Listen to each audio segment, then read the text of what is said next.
बिस्मिल्लाहिर्रहमानिर्रहीम। हज़रत आयशा रज़ी अल्लाह ताला अन्हा और हज़रत इब्न अब्बास रज़ी अल्लाह ताला अन्हा ने बयान किया, जब रसूलुल्लाह सल्लल्लाहु अलैहि वसल्लम पर नज़र की हालत तारी हुई तो आप अपनी चादर चेहरे मुबारक पर डाल लेते, फिर शिद्दत बढ़ती तो इसे हटा देते थे।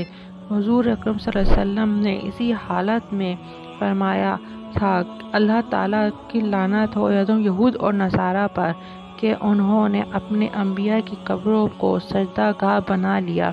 आन हज़ूर सल्लल्लाहु अलैहि वसल्लम इस उम्मत को इनके किए से डराना चाहते थे। सही बुखारी हदीस 3453।